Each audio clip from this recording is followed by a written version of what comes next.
Hello, everyone. Welcome back, or welcome if you are new. I'm Aziza. Today, I want to talk about something that happens to almost every English learner.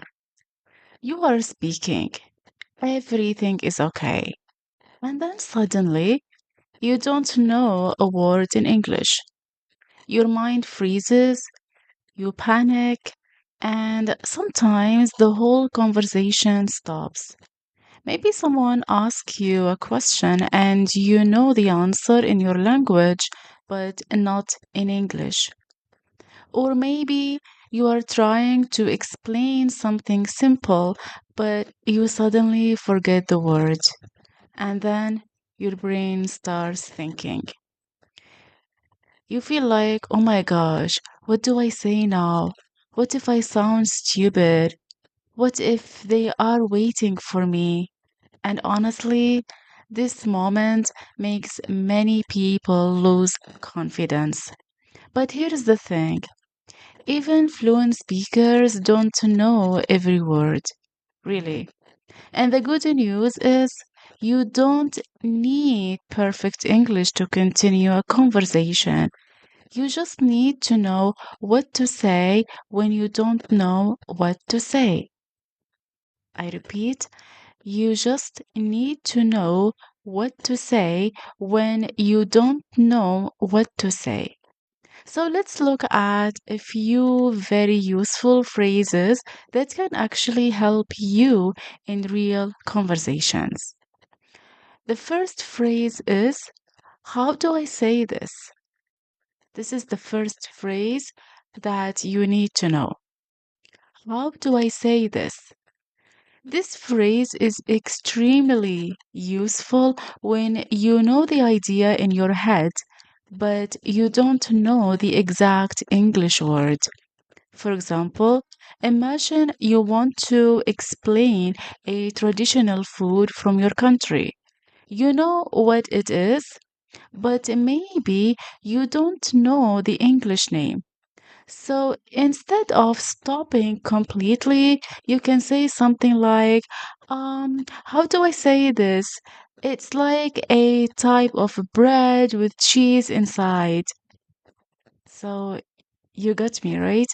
So the thing is that when you don't really know how to connect between sentences, you can simply use this phrase, how do I say this? It is like this and that. Like, for example, you are maybe in a park, all right, and you want to describe your location to your friends, for example, but you don't really know how to describe the exact location. So you can say, well, how do I say this? It's actually a place that sells sandwiches, snacks. How do I say this? It's actually not really big, but it is a small place where a lot of people come here to eat, for example. All right. So in this case, your friends will immediately know that you are speaking about maybe small cafe or small stall where they sell fast food, something like that. All right. All right. Or let's say, for example, you want to describe maybe a place that is full of people, but you don't really know how to describe it. Maybe you don't know the word crowded, all right? But you still want to describe the place. You still want to say that the place is crowded, but because you don't know the word crowded. So you can say something like, well, the place has many people. How do I say this? The place has a lot of people and there is no space for me to walk in, something like that. All right. So in this case, you are saying that the place is crowded. All right. So this is how you can actually use this particular phrase. How do I say this? Now the conversation continues. You are still communicating, you are still speaking. And honestly, this sounds very natural. Native speakers do this too when they forget words. Really, native speakers do this too. The second phrase that I want to share with you is called I don't know the word in English. This is the phrase, and it is a very useful phrase. Simple, honest, and very natural. So let's say you are talking to someone and suddenly you forget a word like maybe charger or right. So instead of panicking, you can say, I'm so sorry, I don't really know the words in English, but it is the thing you use to charge your phone. See, you explain the idea in another way. And that's actually a very important speaking skill because real communication is not about using perfect vocabulary. It is about helping people understand you. Now let's look at another phrase, which is called what I mean is. What I mean is. This phrase helps when your first sentence was confusing or maybe not completely correct. For example, let's say you want to talk about something, but you got stressed out with the idea and you didn't know how to start. So, for example, when let's say you want to say something like, I was very so I was very stressed yesterday. What I mean is I had too much work, right? So this phrase actually gives you another chance to explain yourself more clearly, and it also gives you time to think. Now imagine this situation. You are talking to someone in English. You start speaking confidently, and then suddenly you forget a word. Before, maybe you would stop talking completely, but now you can say, how do I say this? I don't know the words in English. What I mean is da da da. And suddenly the conversation doesn't feel scary anymore. Why? Because you know how to continue. And honestly, this is something many learners don't realize. Good speakers are not people who never get stuck. Everyone gets stuck. Seriously, everyone gets stuck.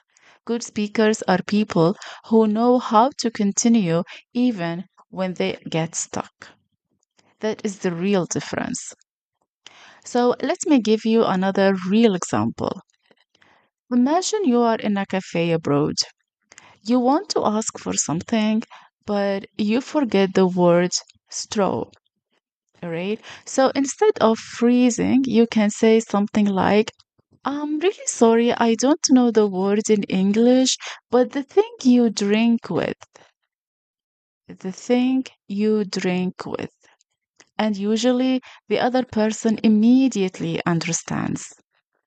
So this is called communication. Or let's say you are maybe at work, you want to explain a problem, but you forget an important word. Instead of stopping and apologizing for your English, you can say something like, what I mean is, then you continue. So in this case, you explain in another way. Again, the conversation is saved. So next time you forget a word in English, don't panic. Don't tell yourself, oh my gosh, my English is so bad. No, no, no, no, no. Don't say that. Instead, remember this. You can still communicate, you can still explain yourself, you can still continue the conversation.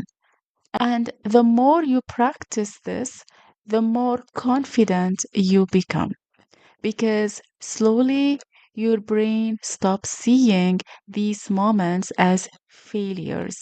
They become normal.